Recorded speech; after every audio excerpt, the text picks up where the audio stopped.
Hello viewers, welcome to Ruby's kitchen. আজকে আবারও আপনাদের কাছে নিয়ে হাজির হয়েছে নতুন আর একটা রেসিপি। আজকের রেসিপি ভোজবাড়ির মাছের কালিয়া। তো আপনারা কিভাবে ভোজবাড়ির মাছের কালিয়া রান্না করবেন তার রেসিপি আজকে আপনাদের কাছে শেয়ার করব। তো চলুন দেখে নেওয়া যাক। তো প্রথমেই যা যা উপকরণ লাগবে সেসব আমি নিয়ে নিয়েছি। তো প্রথমেই নিয়েছি দেখুন এরকম বড় বড় কাতলা মাছ, আর অবশ্যই মাছগুলোকে একটু বড় সাইজের করে আমি কাটিয়েছি। তো অবশ্যই আপনারা এরকম বড় বড় সাইজ করে কাটাবেন। আর নিয়েছি কিছু টমেটো কুচি আর কিছু লঙ্কা। তো আমি কাঁচা লঙ্কা নিয়েছি, আপনারা চাইলে শুকনো লঙ্কাও ব্যবহার করতে পারেন। আর নিয়েছি পেঁয়াজ আর রসুন বাটা, আর নিয়েছি কিছুটা আদা বাটা, আর নিয়েছি ফ্যাটানো টক দই। তো এই সামান্য কিছু উপকরণ দিয়ে আমি ভোজবাড়ির মতো মাছের কালিয়া তোমাদেরকে রান্না করে দেখাবো। তো চলো প্রথমে মাছগুলোকে ভেজে নেব। তো তার জন্য নুন মিশিয়ে দিচ্ছি, আর দিয়ে দিচ্ছি হলুদ। তো নুন আর হলুদ দেওয়া হয়ে গেছে। তো এগুলোকে প্রথমে ভালো করে মাখিয়ে নেব। তো মাছগুলো মাখানো হয়ে গেছে নুন হলুদ। এবার মাছগুলোকে ভেজে নেব। তার জন্য কড়াইয়ের মধ্যে অনেকটা পরিমাণে সর্ষের তেল দিয়ে দিয়েছি।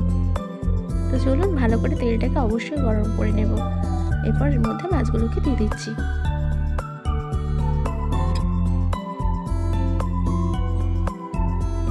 একে একে সব মাছ ছেড়ে দিয়েছি। এরপর মাছগুলোকে ভালো করে ভেজে নেব। তো যারা প্রথম রান্না করছো, একদমই নতুন রান্না করছো, তাদের জন্য একটা টিপস দিচ্ছি।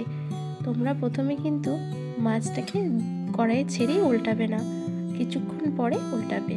তোমার মাছ ভাজা হয়ে গেছে। তো এবার মাছগুলোকে অন্য একটা পাত্রে তুলে রেখে দিচ্ছি। এরপর ওই তেলের মধ্যে দিয়ে দিচ্ছি 1 চামচ চিনি। তো তোমাদের আগেই বলেছি, এর আগের অনেক ভিডিওতেই বলেছি যে চিনি অবশ্যই তোমরা ভালো করে লাল করে নেবে, এতে কালার খুব ভালো আসে রান্নার। তো এরপর দিয়ে দিচ্ছি টমেটো কুচি।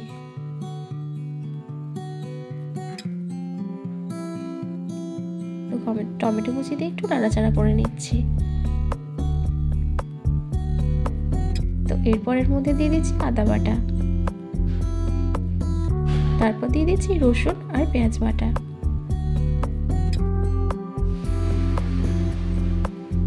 এরপর এর মধ্যে দিয়ে দিচ্ছি পরিমাণ মতো নুন, আর দিচ্ছি হলুদ গুঁড়ো।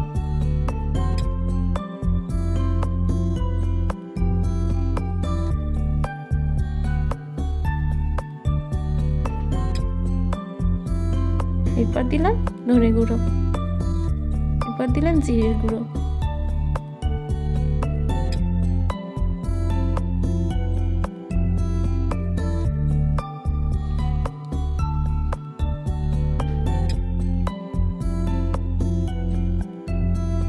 এরপর পরের মধ্যে দিচ্ছি 1 চামচ লঙ্কার গুঁড়ো। তো সব উপকরণ মোটামুটি দেওয়া হয়ে গেছে। এবার এই মশলাটাকে ভালো করে কষিয়ে নেব আমরা। তো চলুন কষিয়ে নেওয়া যাক।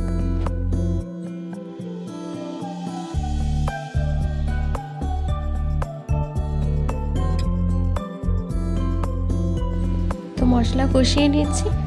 তো এর মাঝে আপনাদেরকে আর একটা কথা বলে রাখি, আপনারা অবশ্যই যে কোনো মশলা খুব ভালো করে কষাবেন যতক্ষণ না তেল ছাড়ছে।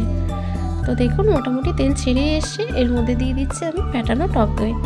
তো টক দই দেওয়ার সময় অবশ্যই আপনারা গ্যাসের ফ্লেমটা একটু কমিয়ে রাখবেন, অর্থাৎ মাঝারি আঁচে রাখবেন, নাহলে টক দই একদম ফেটে যাবে, মানে ছিটে ছিটে পড়ে যাবে। তো টক দই দেওয়া হয়ে গেছে। এরপর দিচ্ছি বাটি ধোয়া জল। তো চলুন আর একবার মশলাটাকে কষিয়ে নিই ভালো করে। তো চলুন মশলাটাকে ভালো করে কষিয়ে নিচ্ছি।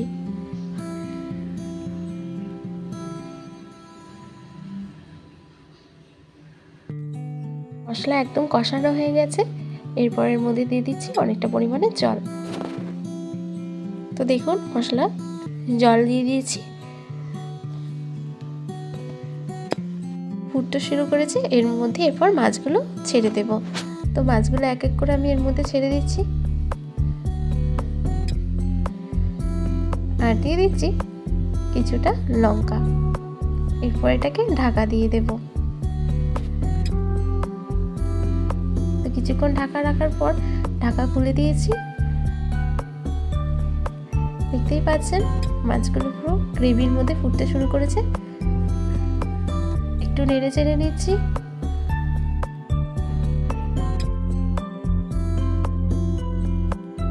তো আপনাদেরকে তো তৈরি হয়ে গেছে আমার ভোজবাড়ির কালিয়া।